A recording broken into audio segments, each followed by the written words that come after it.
Hey, folks, welcome back to the program. We got State Senator Gary Stubblefield from District 6. Gary, how are you, sir? I'm doing good, Paul. It's always great to have you on, and this is the impression of the session. You did one of these, I think, 2 years ago. And so I just wanted, I'll just give you the floor. This is kind of the format. Tell us, State Senator Gary Stubblefield, what was your impression of the session 2019? Well, this was my fifth session since I've been there, and it was different in a number of ways. As far as some of the things were a little more stressful. We knew that they were coming. The highway funding bill and some of the other bills. There was good legislation that was passed, and there was some good legislation that got killed. In fact, one of the more important bills I felt was more important that certainly would have helped the middle class, not just the middle class, but even the upper middle class lowering, was the used car tax. Oh, yeah. I really thought that was one of the best bills of the session, and in fact, when I heard it was filed, I was getting ready to file it, but I was going to make it $10,000. I really think that number needs to be at $10,000 because the price of used vehicles nowadays, you can't buy one for $10,000 or $15,000 that's worth anything. And that bill would have helped a lot of people, and I was just shocked when it was killed down in tax and revenue. And I don't know if Representative Payton plans on bringing that back, but if he doesn't in the next session, I can promise you I will bring it back, and it will be higher than $7,500. Yeah, because that will help a lot of people. I like that because you're talking about. You didn't pass it at 7,500. Well, next time it's 10. Just the price. That's exactly right. The wall just got 10 feet higher. Yeah, if they really want to help people and help put money back in people's, because vehicles, I don't know, a lot of people remember the Cash for Clunkers program that Obama put in place, and that took a lot of vehicles out of people couldn't get good used cars. They were just demolished. And you go anywhere now to a car lot and try to buy a used vehicle, and they're just astronomical. I know my grandson was trying to buy one the other day, and I couldn't believe the price of it. So that needs to be raised. That's just common sense. Mm-hmm. And then some of the scope of practice bills, I was glad to see the optometrist bill get through, but there should have been more scope of practice bills that got through. I had one that was changing one word as far as CRNAs were involved, just from the supervisory role of an anesthesiologist to change that word to in coordination, because we had anesthesiologists that were not even in the hospital when they had 6, 8 CRNAs working, and they're supposed to be supervising them, and they're not in a hospital. And we tried to change that, but when you're fighting the Arkansas Medical Association, that's a tough lobby. Mm-hmm. And they put a lot of pressure on these politicians, and I don't know. It's kind of discouraging. There was a lot of things that were really discouraging to me, because I've watched the lobbyists for years, and lobbyists always look out for their clients. They look out for the best interest of their clients, and that's not always in the best interest of the citizens of the state of Arkansas. There's some good lobbyists, I will agree, and they give us some good information, but they still are looking out for the people they're paying them. Yeah. And I just wish more legislators would look out for their constituents and what's best for them. Let me ask you this: were you on Senate? You're on Senate Judiciary, right?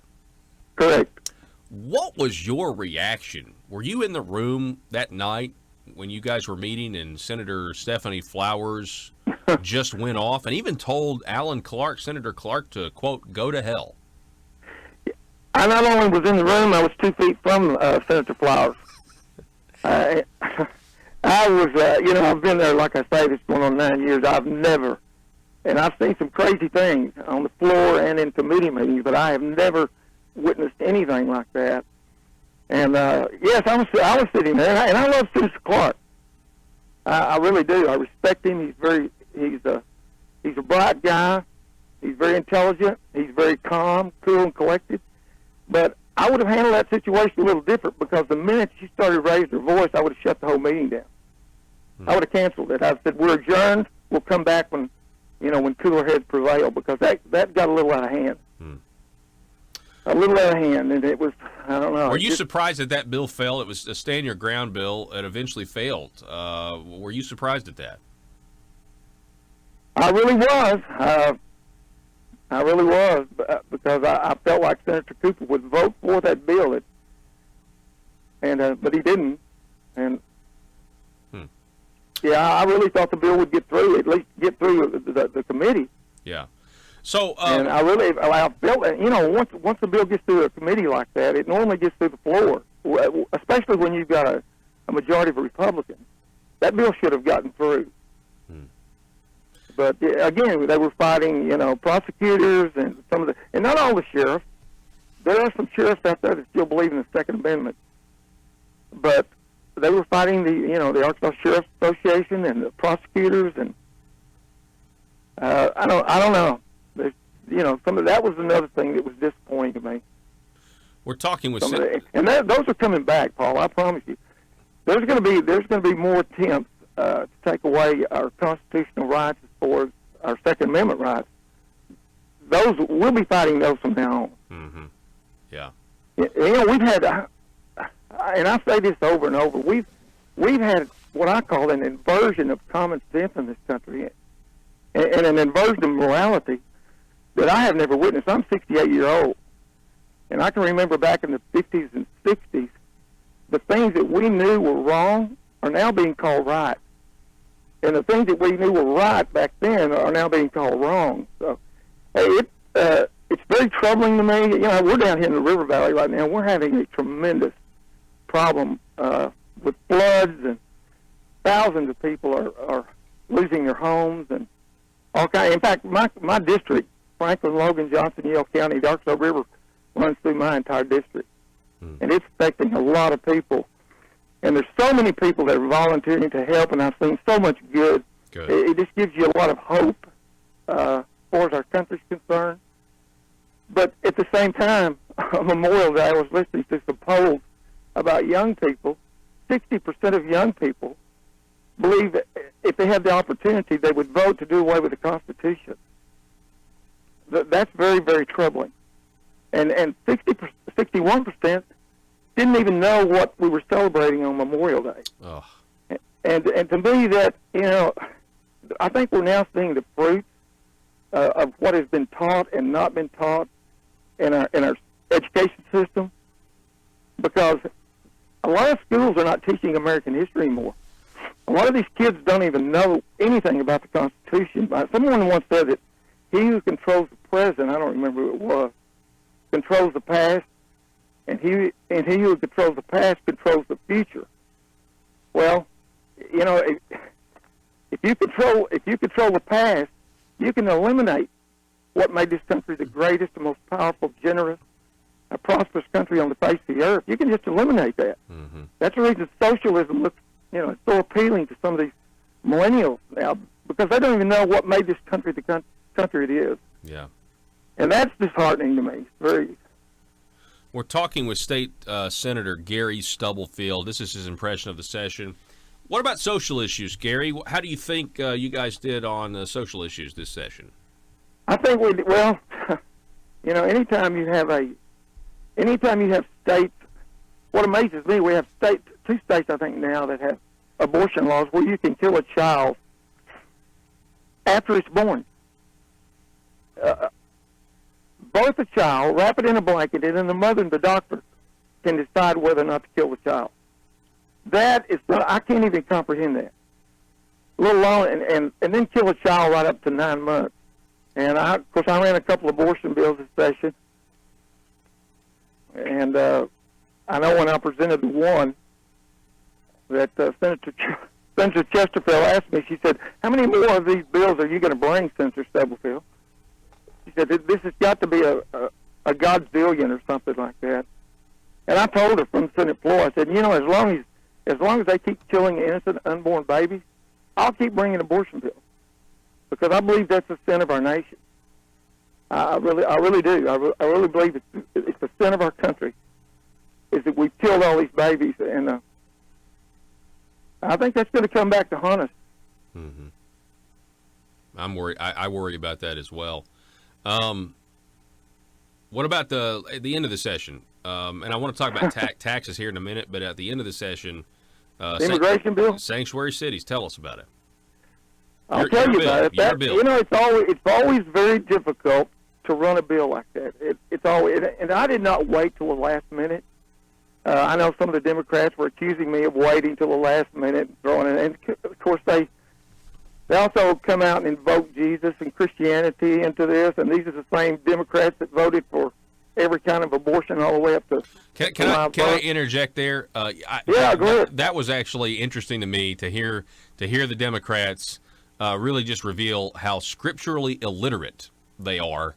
Exactly. But that was just one of my observations. Go ahead.